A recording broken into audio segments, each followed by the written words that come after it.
Hello दोस्तों, आप सभी का अपने चैनल में स्वागत है। तो दोस्तों, आज हम सब जीव विज्ञान के कुछ महत्वपूर्ण प्रश्नों को देखने वाले हैं। जो परीक्षा की दृष्टि से बहुत महत्वपूर्ण प्रश्न होने वाले हैं। तो दोस्तों, चलिए हम पहले प्रश्न पर चलते हैं। तो इसमें हमारा पहला प्रश्न है, द्विनिषेचन पर संक्षिप्त टिप्पणी लिखिए। द्विनिषेचन पर संक्षिप्त टिप्पणी लिखिए। तो इसका उत्तर क्या हो जाएगा?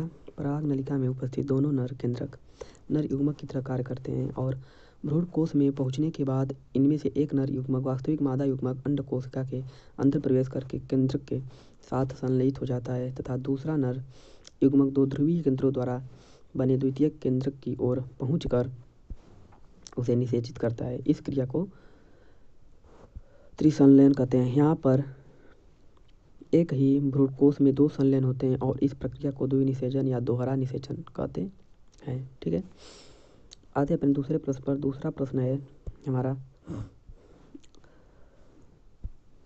असंगजनन क्या है, इसका क्या महत्व है?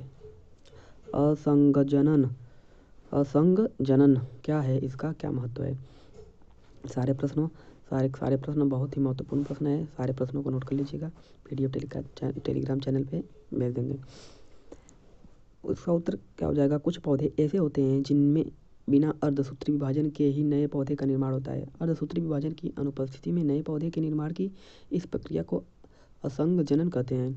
असंग जनन मुख्य रूप से दो प्रकार का होता है, कायिक जनन और दूसरा अनिषेक बीजता। तो कायिक जनन क्या होता है? इस प्रकार के प्रजनन में बीज नहीं बनता है, किसी कलिका से नए पौधे का जन्म होता है, जैसे आलू, गन्ना, हल्दी आदि हो गया। दूसरा क्या है? अनिषेक बीजता। इसका उत्तर हो जाएगा, इस प्रकार का प्रजनन बीज द्वारा होता है, लेकिन बीज के बनने में संयुग्मन एवं अर्धसूत्री विभाजन नहीं होता है, जैसे मक्का हो गया, धतूरा आदि। ठीक है, आते हैं अपने तीसरे प्रश्न पर। अंडजनन। अंडजनन क्या होता है? अंडजनन कोशिकाओं से अंडाणु के बनने की प्रक्रिया को अंडजनन या अंडाणु जनन कहते हैं। यह प्रक्रिया निम्नलिखित चरणों में पूरी होती है। नंबर 1, गुणन अवस्था।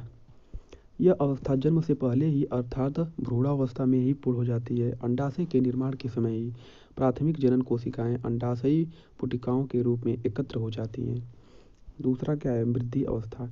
यह अवस्था बहुत ही लंबी होती है। भ्रूण अवस्था में ही यह प्रारंभ हो जाती है। इस अवस्था में प्राथमिक जनन कोशिकाएं आकार में कुछ बड़ी हो जाती हैं। तीसरा क्या है? परिपक्व अवस्था। परिपक्व अवस्था, इस अवस्था में जब पुटिका परिपक्व होती है तब उसमें उपस्थित प्राथमिक कोशिकाओं में अर्धसूत्री विभाजन होता है। अर्धसूत्री विभाजन के बाद द्वितीयक अंडाणु कोशिका बनाती हैं तथा इनके द्वारा ही अंडाणु का निर्माण होता है। ठीक है, अपने आते हैं अगले प्रश्न पर। लिंग संलग्न वंशागति। ठीक है, तो इसका क्या उत्तर हो जाएगा? दैहिक लक्षणों के वे जीन जो लिंग गुणसूत्रों पर स्थित होते हैं और उसी लिंग गुणसूत्र के साथ वंशागत होते हैं, उसे लिंग संलग्न जीन कहते हैं तथा इसकी वंशागति को लिंग संलग्न वंशागति कहते हैं। ठीक है, एक्स संलग्न लक्षण क्या होता है? ऐसे लक्षण जिनमें जीन एक्स गुणसूत्र के असमजात खंडों पर स्थित होते हैं, उसे एक्स संलग्न लक्षण कहते हैं। इससे उत्पन्न होने वाले रोग क्या हैं? वर्णांधता और हीमोफीलिया। वाई संलग्न लक्षण देखते हैं। तो ऐसे लक्षण जिनमें जीन वाई गुणसूत्र के असमजात खंडों पर स्थित होते हैं, उसे वाई संलग्न लक्षण कहते हैं, जैसे कर्ण पल्लव पर मोटे बाल। आते हैं एक्स वाई संलग्न लक्षण पर। तो ऐसे लक्षण जिनमें जीन एक्स तथा वाई गुणसूत्र के समजात खंडों पर स्थित होते हैं, इनकी वंशागति स्त्री व पुरुष में सामान्य ऑटोसोमल लक्षण की भांति होती है, जैसे गुर्दे का रोग। ठीक है, आते हैं अपने नेक्स्ट प्रश्न पर। नेक्स्ट प्रश्न है यौन संचारित रोग। यौन संचारित रोग क्या होता है?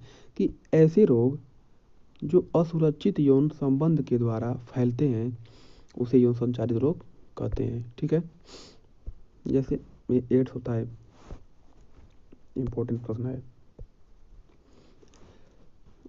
यह एक घातक यौन संचारित रोग है जो HIV वायरस के द्वारा फैलता है। प्रारंभ में इसके लक्षण दिखाई नहीं देते हैं, लेकिन जब तक पता नहीं चलता है तब तक यह पूरे शरीर को प्रभावित कर चुका होता है।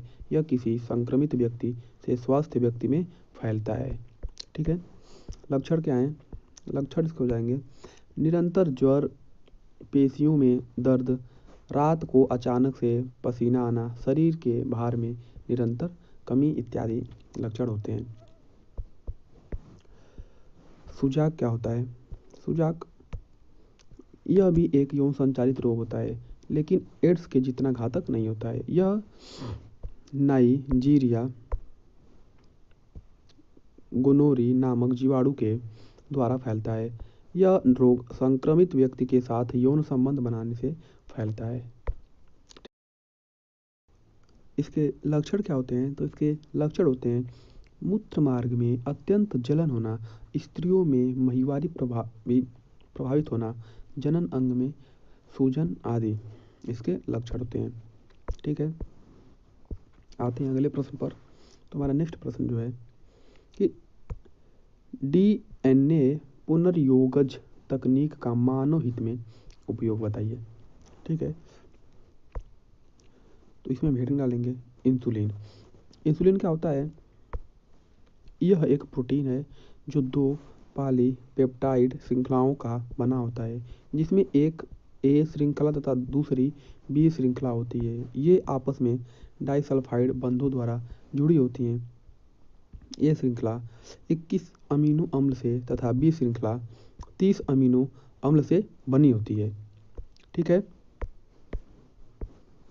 वयस्कों में होने वाले मधुमेह का नियंत्रण इंसुलिन के द्वारा ही संभव होता है। प्राकृतिक रूप से इंसुलिन का स्राव मनुष्य के अग्न्याशय में उपस्थित बीटा कोशिकाओं के द्वारा होता है तथा इसी के अल्प स्राव से मधुमेह रोग होता है। आते हैं अपने अगले प्रश्न पर। तो अगला प्रश्न है हमारा माइकोराइजा क्या है, इसकी उपयोगिता लिखिए। तो इसके उत्तर हो जाएंगे कवक अनेक पादपों के साथ सहजीवी संबंध स्थापित करता है। इस संबंध को ही माइकोराइजा कहते हैं। ठीक है, इस संबंध में कवक मृदा से जल एवं पोषक तत्वों का अवशोषण करके पादपों को प्रदान करते हैं तथा पादपों से भोजन प्राप्त करते हैं। अनेक रोगजनक सूक्ष्मजीव भी मृदा में पाए जाते हैं तथा पौधों में रोग उत्पन्न करते हैं, लेकिन ये जीवाणु पादपों को रोगाणुओं से बचाते हैं। ठीक है, नेक्स्ट प्रश्न क्या है? घरेलू उत्पाद तथा औद्योगिक उत्पाद में सूक्ष्मजीवों का क्या महत्व है? ठीक है, तो घरेलू उत्पाद में सूक्ष्मजीवों का बहुत बड़ा योगदान होता है। इनके द्वारा विभिन्न खाद्य पदार्थों का उत्पादन होता है, जैसे लैक्टोबैसिलस जीवाणु दूध से दही का निर्माण। इसके द्वारा इडली, डोसा, ब्रेड, पनीर आदि का भी उत्पादन होता है। औद्योगिक क्षेत्र में भी सूक्ष्मजीवों का बहुत बड़ा योगदान है। ईस्ट का प्रयोग प्राचीन काल से ही वाइन, बियर, विस्की, ब्रांडी, रम आदि के उत्पादन में किया जाता है। प्रमुख एंटीबायोटिक पेनिसिलिन का उत्पादन भी पेनिसिलियम नोटेटम नामक सूक्ष्मजीव से होता है। आते हैं अपने अगले प्रश्न पर। जैव विविधता के क्षति के कारण लिखिए। इम्पोर्टेंट क्वेश्चन, सारे इम्पोर्टेंट हैं। जैव विविधता के क्षति के निम्नलिखित कारण है।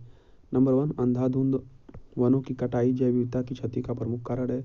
नंबर 2, गैर कानूनी रूप से वन्य प्राणियों का शिकार। मनुष्य की क्रियाकलाप से वनों में लगने वाली आग। चौथा, अत्यधिक प्रदूषण। पांचवा,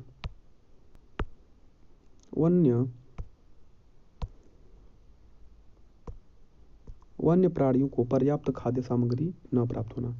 ठीक है, नेक्स्ट प्रश्न है जैव विविधता का संरक्षण क्यों आवश्यक है? इसके लिए सरकार को क्या कदम उठाना चाहिए? ठीक है, तो इसका उत्तर हो जाएगा कि जंगली जानवर पारिस्थितिकी तंत्र के जैविक घटक होते हैं। ये जंगल में विभिन्न जीवों की संख्या को सीमित रखने में सहायक होते हैं। यदि इन्हें नष्ट कर दिया जाएगा तो जंगल में अन्य जीवों की संख्या बढ़ जाएगी तथा पारिस्थितिकी तंत्र में असंतुलन की स्थिति बन जाएगी। ठीक है, अब आते हैं अपने अगले प्रश्न पर। तो अगला प्रश्न है हमारा कि इनके संरक्षण के लिए सरकार को निम्नलिखित कदम उठाना चाहिए। क्या? नंबर 1, वनों की अनावश्यक कटाई पर रोक लगानी चाहिए। नंबर 2, वृक्षारोपण का कार्यक्रम चलाना चाहिए। नंबर 3, जंगली जीवों के शिकार पर रोक लगानी चाहिए। ठीक है, तो दोस्तों यहाँ पर हमारा प्रश्न समाप्त होता है। आशा करते वीडियो पसंद आया होगा।